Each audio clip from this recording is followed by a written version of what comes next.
La mañana del 15 de marzo de 1935, Frances Pack, modista de 32 años de Greenville, no se presentó a trabajar. Su ausencia fue notada a la hora del almuerzo. Frances era famosa por su puntualidad y nunca había llegado tarde sin previo aviso en sus 8 años de trabajo. La policía local revisó la casa de Frances en la calle Maple. La puerta estaba cerrada con llave y no había señales de forcejeo. La casa parecía estar en orden. Los vecinos la habían visto regresar del trabajo la noche anterior. Frances vivió sola después de su divorcio hace 3 años. No tenía hijos y sus familiares vivían en otros estados. Su círculo social se limitaba a compañeros de trabajo y vecinos. Nadie recordaba ningún conflicto ni amenaza. Faltaban varias prendas de vestir y una bolsa de lona del armario. En la mesa de la cocina había un sobre con un salario de $47 y una nota. Sr. Azalis, le pido disculpas por lo repentino de esto.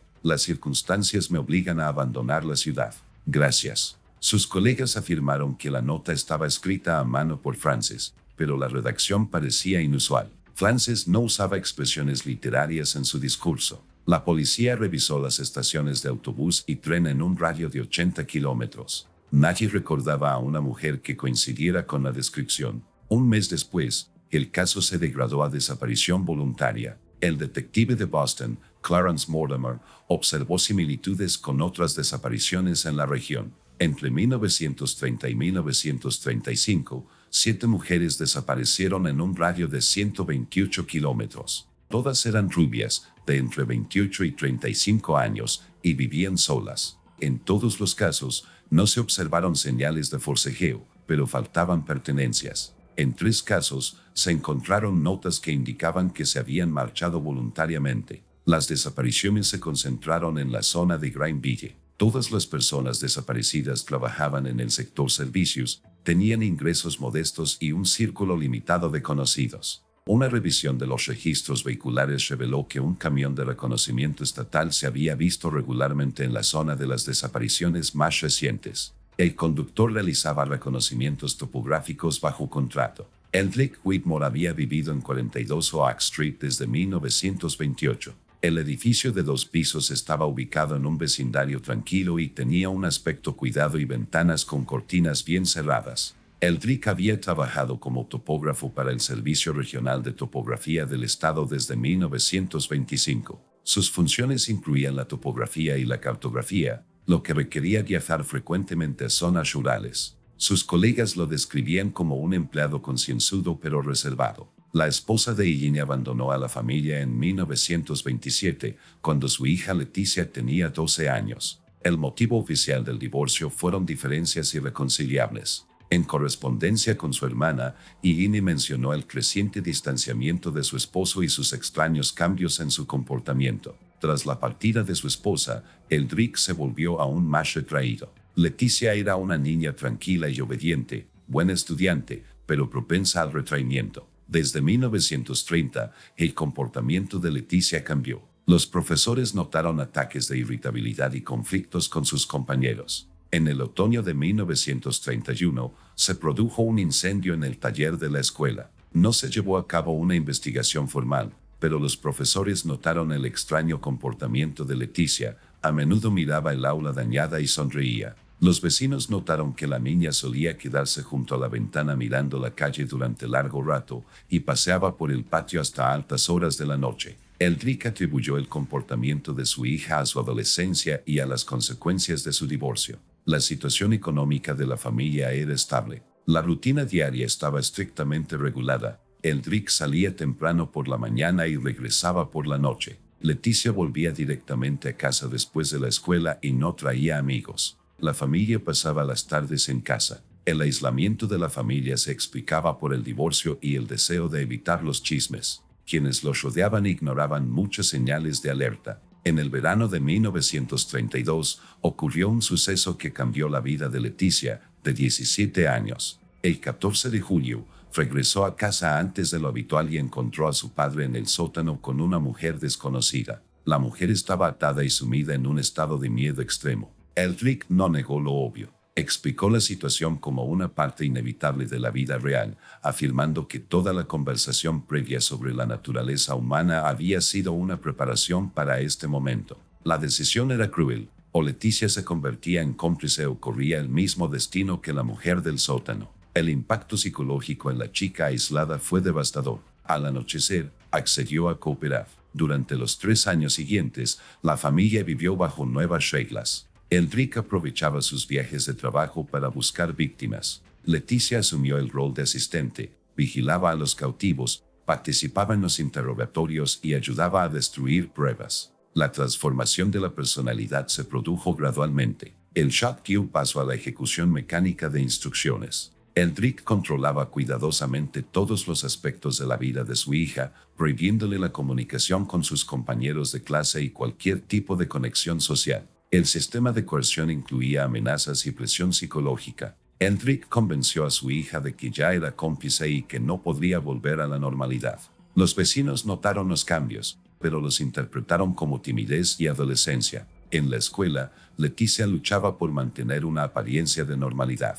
La calidad de su trabajo disminuyó y su participación en las discusiones se volvió mínima. Enrique equipó el sótano para albergar a las cautivas e instaló insonorización. Las víctimas fueron retenidas entre varios días y 2 semanas, y luego asesinadas. Según los investigadores, entre 8 y 12 mujeres murieron en 3 años. El rol de Leticia evolucionó de la observación pasiva a la participación activa. Para 1934, ya realizaba de forma independiente muchas de las tareas de cuidado de los cautivos. El trabajo se realizaba por etapas, por la noche, para no llamar la atención de los vecinos. Los materiales se adquirían en pequeñas cantidades en diversas tiendas. Las víctimas fueron retenidas en el sótano entre varios días y 2 semanas. Enrique usó presión psicológica para doblegarlas, pero finalmente todas las cautivas fueron asesinadas. No se pudo determinar el número exacto de víctimas, ya que la mayoría de los crímenes se ocultaron cuidadosamente. Según los investigadores, entre 8 y 12 mujeres murieron en 3 años. El papel de Leticia en estos crímenes evolucionó de la observación pasiva a la participación activa. Para 1934, ya desempeñaba algunas funciones de forma independiente, vigilaba a los cautivos, preparaba la comida y mantenía limpio el sótano. Enrique gradualmente le fue asignando más responsabilidades, preparándola para una independencia total. Enrique Whitmore convirtió su vida profesional en la tapadera perfecta para sus crímenes. Su trabajo como topógrafo le daba una razón legítima para viajar a zonas remotas, donde podía inspeccionar el terreno y seleccionar posibles víctimas. Su camión de empresa no despertaba sospechas entre los lugareños, y sus frecuentes viajes de negocios explicaban sus largas ausencias. Los métodos de selección de víctimas fueron deliberados y sistemáticos. Enrique estudió pequeñas comunidades donde realizó encuestas y se centró en mujeres solteras de cierto tipo. Le interesaban las mujeres rubias de mediana edad que vivían solas y con un círculo social limitado. Estas víctimas desaparecían con un riesgo mínimo de detección rápida. El proceso de rastreo duró varias semanas. Enrique estudió la rutina diaria de la posible víctima, sus patrones de viaje y sus conexiones sociales. Averiguó dónde trabajaba, cuando regresaba a casa y si tenía amigos cercanos o familiares. Solo cuando estuvo seguro de que el riesgo de que su desaparición fuera descubierta rápidamente era mínimo, actuó. Los secuestros ocurrieron por la noche, cuando las víctimas regresaban del trabajo o de compras. Enrique usó un camión de la empresa, lo estacionó en una zona desierta y esperó el momento oportuno. Los ataques se llevaron a cabo de forma rápida y silenciosa. Las mujeres fueron aturdidas, amarradas y colocadas en un compartimento especialmente acondicionado del camión. El traslado de las víctimas a Gran Villa requirió una planificación cuidadosa. Enrique eligió rutas por caminos menos transitados, evitando zonas pobladas y puestos de control. Los viajes se realizaron de noche. Las llegadas a la casa de la calle Oak se hacían por el patio trasero para minimizar el riesgo de ser detectados por los vecinos. Se creó una auténtica prisión en el sótano de la casa de los Whitmore. Enrique equipó varias celdas con cerraduras resistentes, instaló insonorización y un sistema de ventilación forzada. Las paredes estaban revestidas con material fonoabsorbente. La única entrada al sótano se encontraba en la casa, lo que impedía cualquier escape o detección desde el exterior. Los prisioneros eran sometidos a un régimen específico. Enrique les proporcionaba lo mínimo necesario en comida y agua, pero les infundía presión psicológica con constantes interrogatorios y amenazas. Estudiaba la personalidad de cada víctima, descubriendo sus miedos, apegos y debilidades. Esta información se utilizaba para manipular y controlar. Leticia participaba en el mantenimiento de los cautivos bajo la estricta supervisión de su padre. Sus funciones incluían repartir comida, limpiar las celdas y supervisar el estado de las víctimas. Eldrick le exigía a su hija informes detallados sobre el comportamiento de los cautivos, sus declaraciones y sus intentos de resistencia. Esta información le ayudó a ajustar sus métodos de influencia. Los asesinatos se llevaron a cabo después de que Eldrick obtuviera la máxima información de las víctimas o cuando la contención se volvía arriesgada. Utilizó diversos métodos, pero prefirió aquellos que no dejaban rastros evidentes de violencia. Los cuerpos fueron desechados con especial cuidado, fueron incinerados en un horno construido especialmente en el sótano, y los restos fueron esparcidos en lugares remotos. Mantener la apariencia de normalidad requería un esfuerzo constante. Eldrick continuó cumpliendo con sus obligaciones laborales con esmero, mantuvo un contacto social mínimo y vigiló el estado de la casa. Los vecinos no notaron nada sospechoso, ya que todas las actividades delictivas ocurrían de noche o cuando no había nadie presente. Leticia jugó un papel clave para mantener la tapadera. Continuó asistiendo a la escuela, completando sus tareas y participando en las interacciones sociales necesarias. Su comportamiento cambió, pero no de forma tan drástica como para despertar sospechas serias. Profesores y compañeros atribuyeron su retraimiento a problemas personales. Un sistema de señales secretas permitía a padre e hija coordinar sus acciones. Eldrick desarrolló códigos sencillos para comunicar el estado de los cautivos, la necesidad de precauciones o cambios de planes. Leticia sabía cuándo invitar a los invitados a la casa y cuándo evitar el contacto con desconocidos. El aspecto financiero de los crímenes también se consideró. Eldrick les arrebató dinero y objetos de valor a las víctimas, pero no los utilizó para compras grandes que pudieran llamar la atención. Los fondos se gastaron gradualmente, en necesidades cotidianas o se reservaron para una emergencia. El nivel de vida de la familia no cambió. El estado psicológico de Eldrick durante este periodo se caracterizaba por una completa ausencia de remordimientos y dudas. Percibía sus acciones como naturales y justificadas. En entradas de su diario halladas posteriormente, hablaba del derecho del fuerte a controlar el destino del débil y criticaba la moral pública como hipocresía. El impacto en Leticia fue catastrófico. La constante participación en la delincuencia, la coerción y el aislamiento de la sociedad normal provocaron profundos cambios de personalidad. Perdió la capacidad de pensar con independencia y se volvió completamente dependiente de la voluntad de su padre. Su filosofía de violencia y desprecio por la vida humana transformó su visión del mundo. En la primavera de 1935, el comportamiento de Leticia Wetmore cambió de una forma que su padre no pasó inadvertido. La niña comenzó a mostrar signos de inestabilidad psicológica que se manifestaban en periodos de profunda apatía seguidos de arrebatos de agresión incontrolable. Eldrick percibía estos cambios como una amenaza para la seguridad de sus actividades. La última víctima fue llevada a la casa de Oak Street a principios de abril de 1935. Se trataba de Dorothy Murphy, una trabajadora textil de 29 años de Hampton. Su desaparición se descubrió 2 días después de su secuestro, al no presentarse a trabajar. La policía local inició una búsqueda, pero, como en casos anteriores, no encontró indicios de delito. Mantener a Dorothy en el sótano se convirtió en una prueba para Leticia, quien padecía una inestabilidad mental. La niña comenzó a mostrar un comportamiento impredecible. A veces trataba a la cautiva con crueldad excesiva, a veces intentaba ayudarla. Eldrick se dio cuenta de que su hija se estaba volviendo incontrolable y representaba un peligro para la continuación de sus actividades. El 8 de mayo de 1935, ocurrió un incidente que marcaría un antes y un después. Leticia, sin el permiso de su padre, bajó al sótano e intentó liberar a Dorothy. Abrió la cerradura de la celda y comenzó a desatar las ataduras, explicándole a su víctima un plan para escapar por el patio trasero. Eldrick descubrió el intento de fuga y castigó brutalmente a su hija, y Dorothy fue asesinada ese mismo día. Tras este incidente, la relación entre padre e hija cambió por completo. Eldrick se dio cuenta de que ya no podía confiar en Leticia y comenzó a planear cómo deshacerse de ella. En su diario, escribió: "Una herramienta que se rompe se vuelve peligrosa para el maestro. Es necesario tomar medidas antes de que la avería se vuelva crítica". Leticia, a su vez,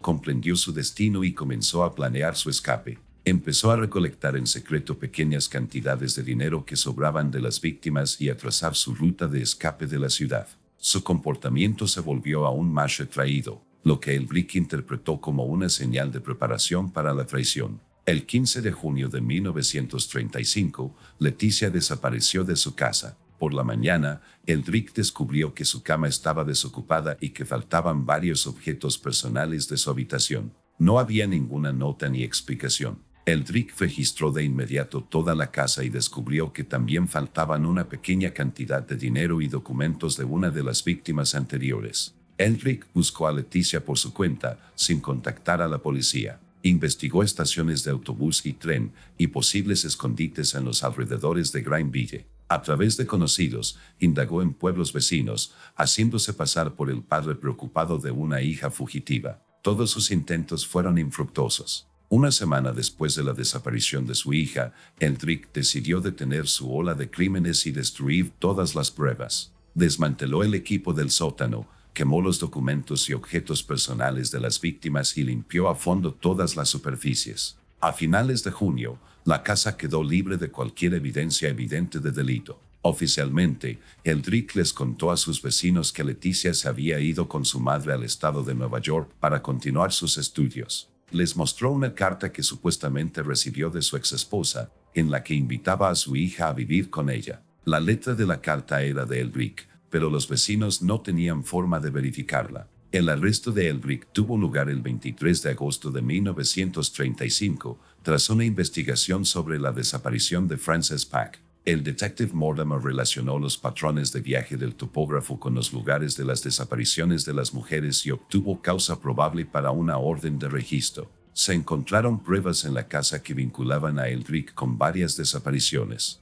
Los interrogatorios de Elric no aclararon por completo el caso. Admitió su culpabilidad en el secuestro y asesinato de 5 mujeres, pero se negó a proporcionar detalles sobre el destino de las demás víctimas. Respecto a la desaparición de su hija, afirmó que efectivamente había regresado con su madre y que no tenía nada que ver con sus crímenes. Una comprobación de coartada reveló que Ellen Wetmore no había visto a su hija desde su divorcio en 1927. Confirmó que nunca había invitado a Leticia a su casa ni recibido cartas suyas. La búsqueda de la niña en el estado de Nueva York no arrojó resultados. Leticia Wetmore fue incluida en la lista federal de personas buscadas por desaparición. El juicio de Albrecht Wetmore comenzó en noviembre de 1935. La fiscalía presentó pruebas que lo vinculaban con la desaparición de 7 mujeres, 5 de las cuales confesó haber sido asesinadas. La defensa solicitó que se declarara al acusado demente, pero un examen psiquiátrico lo declaró plenamente competente. El 28 de diciembre de 1935, Albrecht Wetmore fue condenado a muerte. La sentencia se ejecutó el 15 de marzo de 1936. Hasta su último día, se negó a revelar los detalles del destino de Leticia ni la ubicación de los cuerpos de las víctimas. Sus últimas palabras fueron: "Algunos secretos deben morir con su guardián". Tras la ejecución, los investigadores continuaron la búsqueda de Leticia Wetmore. Se revisaron todos los hospitales, albergues y centros penitenciarios en un radio de 800 kilómetros de Granville. Sus fotos circularon en otros estados, pero no se logró identificarla. Oficialmente, su desaparición sigue abierta. Entre sus pertenencias personales se encontró un diario que Elric llevaba desde 1932. Las entradas contenían reflexiones filosóficas sobre la naturaleza del poder, el derecho del más fuerte y la inevitabilidad de la violencia. Una de las últimas, fechada en mayo de 1935, decía: "Un árbol no puede tener 2 sombras. Cuando una sombra empieza a vivir su propia vida, el árbol debe cortarla". El análisis de la cinta reveló que Elric veía a su hija como una extensión de sí mismo, como una herramienta para hacer realidad sus deseos. Cuando Leticia empezó a mostrar independencia, lo percibió como una traición y una amenaza. Lo más probable es que matara a su hija antes de su arresto, pero nunca se determinó la ubicación de su cuerpo. La casa de Oak Street permaneció vacía durante varios años tras el arresto de Elric. En 1940, el edificio fue demolido y el terreno se vendió para desarrollo urbanístico. No se encontraron más pruebas durante la demolición. El caso de Whitmore fue uno de los más destacados en la historia del Estado y demostró cómo la coerción puede convertir a una víctima en cómplice de un crimen. Se desconoce el destino de Leticia Whitmore. Lo más probable es que se convirtiera en la última víctima de su padre.